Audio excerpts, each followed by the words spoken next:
Welcome back to the channel. My brothers and sisters, let us be honest today. The cry from our people is not only about Nigeria as a failed state, but also about the leaders we have in the Southeast. A man said it boldly that many of our politicians are selfish and only thinking about their stomach. Do you know that the most useless set of politicians are found only in the Southeast? The most useless set of politicians are found in the Southeast. You know, I've always wondered, why would we have a politician who is a governor of a state that was once governed by a governor who is adjudged one of the best politicians from the Southeast? Yet, you have somebody who is enveloped by guilt, by greed, who is enveloped by jealousy, and consistently, intermittently try to water down his own brother and colleague and predecessor, openly siding with adversary. It can happen only in the Southeast. Why would you have somebody from the Southeast saying that that he heard that Peter Obi said the Southeast is 90% for him? That the only time the presidency should come to the Southeast is if him, I'm talking about Umahi, Minister for Works, that he should be in the forefront.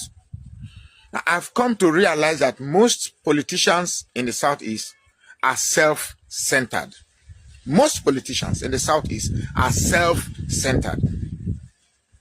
They don't think about an integral cohesion that drives the interests of the Southeast forward. No. In fact, most of the politicians, when they talk about Southeast, they think they represent Southeast. Individually, they represent Southeast. Talk about Kenneth Okonkwo. Kenneth Okonkwo came into political limelight because he supported Peter Obi. Now that he feels he has gotten the limelight, he feels he no longer needs Peter Obi. Now he's talking anyhow. What are they? Look at this other one, the one that said if he doesn't get Senate president, they should blame Peter Obi. I mean, what group of people are this? What group of people are this? You do things in such a way that you know that the country is against the Southeast. For no reason, the people hate the Igbos. And somehow, your character and your behavior somehow want to excuse this hatred. At a situation where I felt most Southeasterners will come and say, we've been together for over 60 years. And it's like power is being rotated between the Southwest and Northwest. What about us? We are one of the three major tribes in Nigeria. We've contributed so much. Now that we have one of our best that is loved by all and sundry, why are we not? But you see them, it's all about me. It's all about me. Soludo is thinking about himself. Umahi is thinking about himself. They're all thinking about themselves. The most difficult job, the most difficult politician to support is an Igbo man. I can tell you for free that if today Peter Obi becomes president, his biggest opposition will not come from other parties, will come from politicians in the Southeast. Why is this so? Why is this so? I don't want to use strange words so that my viewers don't misrepresent my video. But this is a call to order to politicians in the Southeast. We are fighting to see that Nigeria becomes one. Some people think I'm doing this thing because I'm looking for favors from the Igbos. But what has been driving my fight is this. If an Igbo man, who is one of the three major tribes in Nigeria, can be frustrated to the point of not getting power, then what is my own chance? An Robo man, a thief man, a Birom man, an Idoma man, the man from Numan. I mean, other tribes. So those who have deliberately rescued Nigeria to a baton that will be exchanged between two tribes must be taught to know that Nigeria does not belong to them. And the only way we can let them know that Nigeria does not belong to them is if we come together. There is power in unity. One ant is not a threat. Two ants is not a threat. But a colony of ants is a threat to any adversary. That's why the greatest men in the Bible studied the ant. The ant colony is the most scientifically organized society. So much so that it is one for all and all for one. We are suffering and we are Nigerians. We have been divided along tribal lines. We have been divided along primordial sentiments, religion, tribe. Hey, this one my man, this one not my man. While we do that, the wicked ones are thriving. Let's come together. I beg you, let's come together. These politicians, I'm not saying you must support Peter Obi because Peter Obi is an Igbo man. But because he's loved by everybody, you become envious and trying to water him down. Like Umahi, who is saying that if at all there's going to be a president from Igbo land, it must be him. That's the most stupid statement. It reflects that most Igbo politicians are the most stupid politicians in Nigeria. The words in this video sting because they are true. Igbo land has some of the brightest minds in Nigeria. Doctors, engineers, business leaders, and scholars. But when it comes to politics, our leaders often turn their back on the people. Instead of fighting for better roads, schools, hospitals, and jobs, many only care about political appointments and contracts that enrich their families. They run to Abuja not to represent the cries of Igbo, but to secure favors for themselves. This is why outsiders easily exploit us, because we are divided. And our so-called leaders refuse to stand together with one voice. When herdsmen attack our villages, when innocent people are killed, when our youths cry out for justice, most of our politicians keep silent. They are afraid to lose their position. That is why people are saying Igbo politicians are the worst in Nigeria. And sadly, it is hard to argue against that. Why Alex Otti stand out?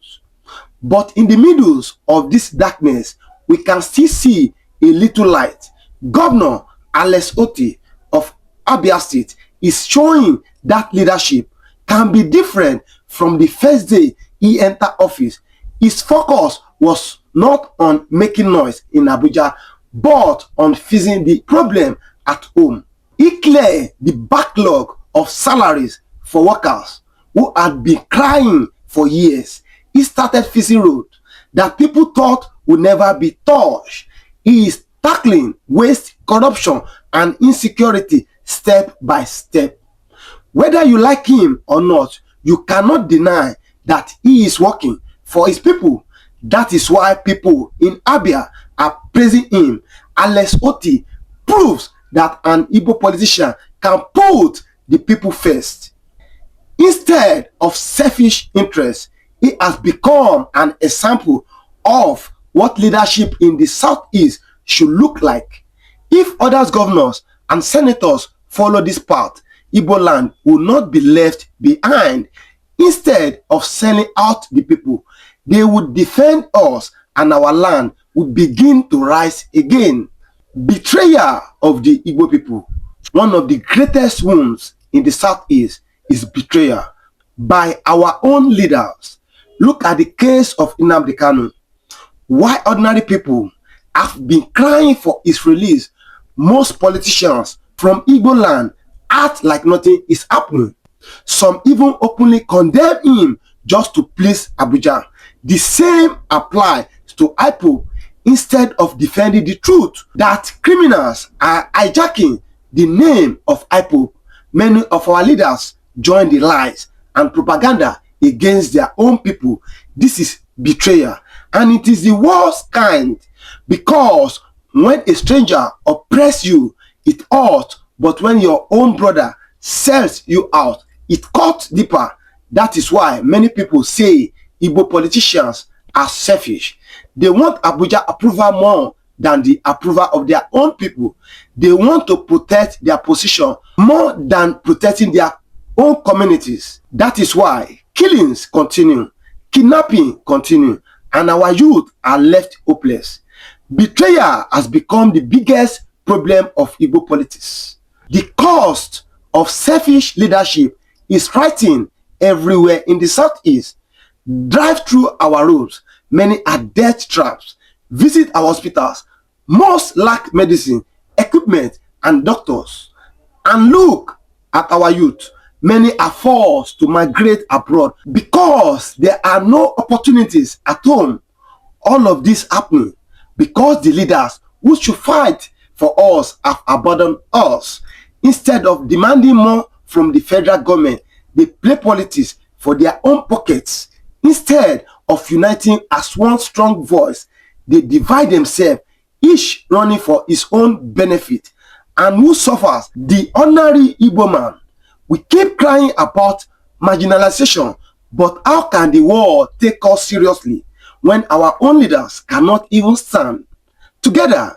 The selfishness of our leaders has weakened our region, and that is why we are lagging behind. If this continues, the Southeast will remain trapped in poverty, insecurity, and backwardness. The bitter truth is clear. Our leaders have failed us. The way forward for the Igbo nation. But, my people, all hope is not lost. The example of Alex Otti shows that leadership can still be different. We need more leaders like him, leaders who care more about the people than their pockets, leaders who will unite and speak with one voice for the Southeast. Imagine if all our governors stood up together to demand justice for Nnamdi Kanu. Imagine if all our senators and representatives refuse to sit in Abuja until the killings in Igbo land stop. Imagine if they work together to bring investment, industries, and opportunities to our land. The story of the Southeast would change overnight. What we need is unity, courage, and selflessness. The destiny of our people is too important to be left in the hands of selfish politicians. We must keep demanding better, keep holding them accountable, and keep raising our voices. The time for betrayal is over. The time for true leadership has come. My brothers and sisters, the truth is clear. The Southeast is not suffering because our people are weak. No, we are strong, intelligent, and hardworking. The real problem is the selfishness of many of our politicians. They think only of their stomach, while the people are left in pain. But history is watching. The blood of the innocent is crying. And one day, every leader who betrays his people will face the judgment of truth. Alex Otti has shown us that a different path is possible. The question now is simple. Will other leaders rise and put the people first? Or will they continue to sell us out for crumbs from Abuja? My people, the destiny of Igbo land cannot be left in the hands of selfish men. It belongs to us, the ordinary people who refuse to be silent.